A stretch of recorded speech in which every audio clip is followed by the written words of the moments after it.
Ini sekarang dipimpin oleh saudari Intan. Boleh anak-anak? Iya Bu. Baiklah teman-teman, sebelum mulai pelajaran kali ini kita membaca doa. Berdoa dimulai. Bismillahirrahmanirrahim. Rabbi shrah li sadri wa yassir li amri wahlul 'uqdatam min lisani yafqahu qawli. Rabbi zidni ilma warzuqni fahman. Amin ya rabbal alamin. Absen dulu ya sebelum kita lanjut ke pembelajaran. Yang pertama, Naya hadir, Bu. Intan hadir, Sinta hadir, Nurul hadir, Nabila hadir, Dinda Hadir. Alhamdulillah. Ada yang nggak masuk? Zahra. Hadir. Semoga dia cepat sembuh ya. Amin. Oke, sekarang Ibu mau ngajak kalian nyanyi yang akan dipimpin oleh Dinda. Apa boleh Dinda baca? Berdiri ya Bu. Ya berdiri semuanya. Oke. Satu nusa, satu bangsa, satu bahasa kita. Tanah air pasti jaya untuk selama-lamanya. Indonesia pusaka, Indonesia tercipta. Nusa bangsa dan bahasa kita rela bersama. Oke, terima kasih Dinda. Lagi. Baiklah, selanjutnya Ibu mau tanya. Kan ada tempat duduknya udah semua benar ya? Udah, Bu. Punya penanya? Udah. Sekarang Ibu mau tanya sama kalian, apa yang kalian pikirkan saat teman kalian sedang berbicara atau sedang bermain musik? Apa Dinda? Nyambung cari. Oh bisa, karena karena Dinda mendengar bunyi ya kan, jadi Dinda pasti ikutan. Kalau jawabnya dia lebih bisa karena musiknya asik. Ya, betul. Oke, terus apakah suara itu selalu terdengar sama di semua tempat? Tidak. Bagus. Jika kalian mendengarkan suara itu dari kelas ini dan teman kalian mendengarnya di luar, apakah tetap terdengar sama? Tidak. Kenapa ya kira-kira? Karena tidak tahu. Bagus, pintar sekali. Baiklah, sekarang Ibu mau nyampein tujuan pembelajaran dulu ya. Yang pertama itu tujuan pembelajarannya itu mengidentifikasikan berbagai sumber energi bunyi dalam kehidupan sehari-hari. Yang kedua yaitu menjelaskan sifat-sifat bunyi yaitu merambat, dapat dipantulkan dan diserap. Yang ketiga yaitu menjelaskan manfaat bunyi. Yang keempat menjelaskan cara perambatan bunyi melalui berbagai medium padat, cair dan gas. Yang kelima yaitu melakukan percobaan sederhana untuk membuktikan sifat perambatan bunyi, dan yang terakhir yaitu mengaitkan peran bunyi dalam kehidupan sehari-hari. Nah sekarang Ibu mau ngajak kalian nonton video dulu ya. Asik. Silakan diperhatikan. Energi bunyi. Bunyi apa itu? Apakah kamu tahu apa itu bunyi? Bunyi adalah sesuatu yang dapat kita dengar. Bunyi merupakan salah satu jenis energi, seperti halnya cahaya dan panas. Kuat atau lemahnya bunyi bergantung pada simpangan getar atau amplitudo. Makin besar amplitudo, makin kuat bunyi yang dihasilkan. Suara mesin bor, klakson mobil, dan sirine ambulans juga keras. Gelombang bunyi dari suara yang keras memiliki energi yang besar dan dapat merambat jauh. Itu sebabnya kamu dapat mendengar bel sekolah dari jarak yang cukup jauh. Gelombang bunyi yang lemah memiliki energi yang lebih kecil. Jadi, gelombang itu merambat tidak jauh. Suara decit tikus, detak jarum jam, dan bisikan bunyinya lemah. Jadi, kamu harus berada cukup dekat untuk dapat mendengarnya. Sumber bunyi. Bunyi dihasilkan oleh benda yang bergetar. Ada berbagai sumber bunyi, antara lain pita suara manusia. Sewaktu bicara, coba sentuh tenggorokan dan rasakan getaran pita suaramu. Ketika kamu mengetuk garpu tala, logam tersebut bergetar dan mendorong udara sekitar turut bergetar. Ini menimbulkan gelombang bunyi. Sifat bunyi. Bunyi memiliki ciri antara lain, bunyi dapat merambat. Bagaimana cara bunyi merambat? Bunyi merambat melalui udara. Bunyi juga dapat merambat melalui benda padat. Ikan paus berkomunikasi dengan mengeluarkan bunyi. Ini membuktikan bunyi juga dapat merambat melalui air. Sewaktu berburu, kelelawar mengeluarkan bunyi. Dan suara yang dipantulkan membantunya menemukan mangsanya. Nah, jadi itulah video yang Ibu tampilkan. Sekarang Ibu mau tanya dulu sama kalian ya. Kalian kan sudah nonton video tadi, nah. Ambil apa saja di dalam video tadi? Nggak tahu, Bu. Oke, bagus. Anak-anak yang tenang. Setelah jelasin ini, jelasin apa lagi? Pipa suara. Pinter. Oke, bagus. Lalu juga jelasin sifat-sifat bunyi, perambatan bunyi ya. Terus, ada yang tahu nggak apa itu pengertian dari energi bunyi? Nggak tahu ya? Siapa? Yang menghasilkan suara. Oke, bisa banget. Ayo kita.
menghantar bunyi yang paling baik. Nah, lalu sifat bunyi yang kedua yaitu bunyi dapat dipantulkan. Walaupun dinding dan lantai di kelas atau di rumah terbuat dari benda yang keras, kita tidak bisa mendengarkan gaung atau gema. Hal ini dikarenakan ruangan tersebut terisi oleh benda-benda lain yang menyerap suara. Contohnya dari kelas ini ya. Karena ini kan dipenuhi oleh benda-benda, jadi kita tidak akan mendengarkan gaung atau gema. Yang ketiga yaitu tinggi, rendah, dan intensitas bunyi. Energi bunyi merambat melalui sebuah medium dalam getaran yang terus berulang. Jumlah getaran yang dihasilkan setiap detiknya disebut frekuensi. Jumlah frekuensi ini akan mempengaruhi tinggi rendah nada, sehingga semakin tinggi frekuensi bunyi maka akan semakin tinggi nada yang dihasilkan. Frekuensi ini diukur dengan satuan hertz. Suara bisa dideskripsikan dengan tinggi nada dan intensitasnya. Nah, jadi dengan lebih mudah biar kalian memahami, bunyi itu adalah getaran yang kita dengar. Misalnya saat kita menyentuh meja itu menghasilkan getaran yang merambat melalui udara dan masuk ke telinga kita, dan itulah yang kita dengar sebagai bunyi. Lalu yang kedua yaitu amplitudo. Amplitudo adalah tingkat osilasi partikel-partikel dalam medium saat bunyi merambat. Amplitudo yang besar menghasilkan suara keras, sementara amplitudo yang kecil menghasilkan suara yang lemah.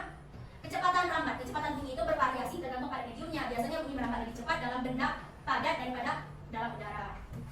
Nah, ada pun sumber-sumber bunyi buatan manusia itu contohnya alat musik. Jadi kan misalnya tahu alat musik contohnya apa? Coba. Gendang, Bu. Oke, pinter. Tangan. Apa lagi? Drum. Oke, pinter semua. Gitar. Oke, ya. Itu adalah contoh dari sumber bunyi buatan manusia ya. Lalu yang kedua alat elektronik. Contohnya seperti televisi, radio, telepon, dan komputer adalah sumber bunyi buatan manusia yang kita gunakan dalam kehidupan sehari-hari. Nah, yang ketiga yaitu kendaraan seperti mobil, motor, pesawat, kereta api. Jadi itu merupakan contoh, ya bisa juga. Contoh kendaraan yang menghasilkan bunyi ketika bergerak. Dan yang terakhir yaitu perkakas rumah seperti blender, kipas angin, ataupun CD. Jadi kalau itu benda yang gitu kan berarti akan menghasilkan bunyi ya. Nah, itu adalah contoh-contoh dari sumber bunyi buatan manusia. Lalu ada pun manfaat bunyi. Manfaat bunyi itu adalah sebagai berkomunikasi. Contohnya sekarang ya, bunyi itu kan sebagai suara, dan itu akan bisa digunakan sebagai komunikasi dalam kehidupan sehari-hari. Lalu yang kedua yaitu hiburan. Bunyi dari musik, film, ataupun pertunjukan dapat memberikan hiburan dan kegembiraan bagi kita. Jadi kalau kalian dengar musik atau suara pasti kalian senang kan? Ya. Oke, nah dan yang terakhir yaitu bell. Bunyi seperti sirine ataupun bell dapat memberitahu kita tentang bahaya ataupun keadaan darurat. Contohnya tuh misalkan ada suara, pasti kan kalau kita di depan kita akan ingat oh sudah masuk, sudah waktunya masuk ya. Nah, sekarang adalah perampatan bunyi. Perampatan bunyi adalah cara bunyi bergerak atau merambat dari suatu tempat ke tempat lain. Penjelasan mengenai materi bunyi ini juga sudah dapat disinggung di dalam Al-Quran pada surah Al-Luqman Surat 1 ayat 19, dan sederhanakanlah dalam berjalan dan gunakanlah suaramu. Sesungguhnya seluruh bentuk suara adalah suara keledai. Ayat ini berbicara tentang pentingnya kita berbicara dengan suara yang baik, suara yang lembut dan tidak kasar atau tidak keras, sehingga kita dapat menghindari suara yang buruk. Dan maksud suara keledai itu seperti suara keledai yang keras dan mengganggu orang-orang ya. Sekarang sebelum ibu mau beriin kalian LKPD, ibu mau ngajak kalian semua ice breaking dulu, yuk biar semangat dulu. Ayo berdiri. Yuk, berdiri teman-teman. Ada yang mau mimpin ya? Ada yang mau mimpin? Nanya. Dari depan. Anak-anak boleh. Oke, kita mulai ya. 1, 2, 3. Tepuk semangat. Dang dang dang, ding ding ding, dung dung dung. Dang dang dang, ding ding ding, dung dung dung. Aha aha ma, aha aha na, aha aha semangat. Oke, selanjutnya sekarang ibu mau buat kelompok dulu ya, karena ibu mau kasih kalian tugas. Sekarang kelompok pertama yaitu kelompok nada dan kelompok kedua indah. Nah ini AKPD-nya ya. Nah sebelum kalian menjawab, ibu mau kasih kalian uji coba dulu nih. Ini untuk kelompok 1. Ini kelompok belakang ya. Jangan gitu dong. Kayak gitu gak sih? Semuanya coba diri dulu, kalian kan tunggu. Bagaimana saya mau pakai saya? Lalu ada yang kaki yang punya pegang boleh. Talinya harus tegak ya, tegak. Ada satu yang berbicara dan satu yang mendengar. Oke, coba tanya. Nah, coba kalian ngomong.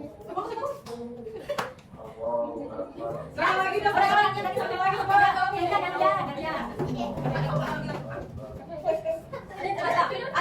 lagi gantian.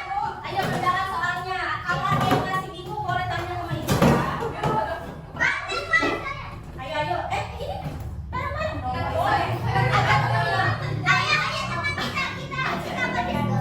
Ini kan namanya kerja kelompok, jadi kalian harus berkelompok mengatanya. Yuk, kerjain.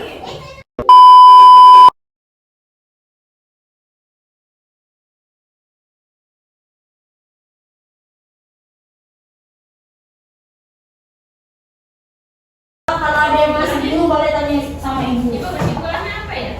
Kesimpulan dari yang kalian lakukan uji coba tadi. Bergabung dengan ini di juga Bu. Iya boleh. Kan namanya kesimpulan apa yang kalian dapat.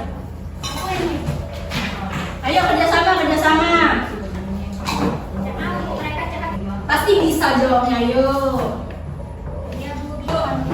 Oke, kelompok 2 sudah selesai. Oke, nggak apa-apa, santai.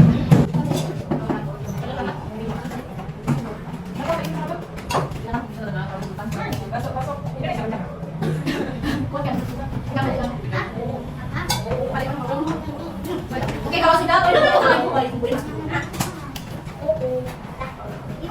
Oke, apa? Nah, kelompok kami, kelompok sekarang ibu mau dari kelompok seju presentasi terlebih dahulu ya. Oke, sudah yang lain dengarkan presentasinya. Ya.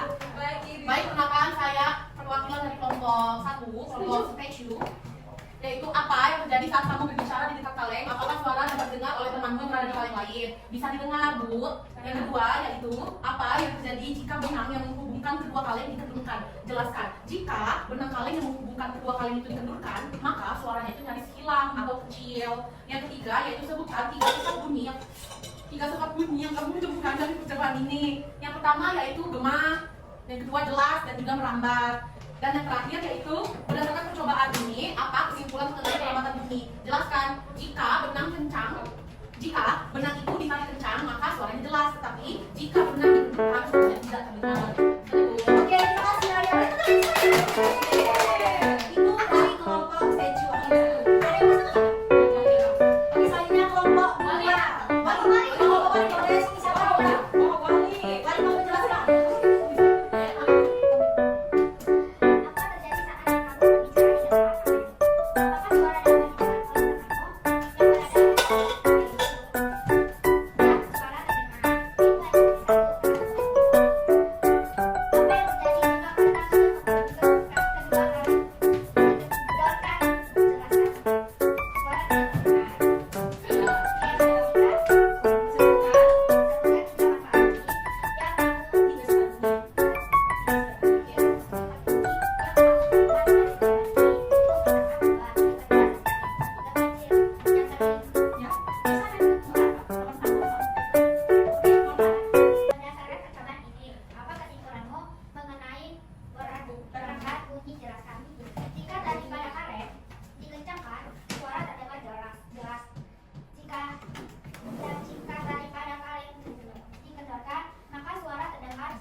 Sudah cukup benar. Kita kali ini. Oke, sekarang simplifikasi penjelasan ya. Yang pertama itu apa yang kamu lakukan, apa yang terjadi saat kamu berbicara di dekat kaleng, apakah suara dapat didengar oleh teman. Jadi jawaban kalian sudah cukup benar karena jika kita berbicara di dekat kaleng itu akan terdengar ya anak-anak. Benar. Nah, lalu yang kedua, apa yang terjadi jika benang yang menghubungkan kedua kaleng dikendurkan? Jelaskan. Nah, jika kita menggunakan benang yang ada di kaleng tadi, maka suaranya itu akan nyaris kecil sekali bahkan tidak akan terdengar ya anak-anak. Benar sekali ya jawaban kalian semua. Sekarang kepada anak-anak ada yang bertanya dulu nggak? Tidak.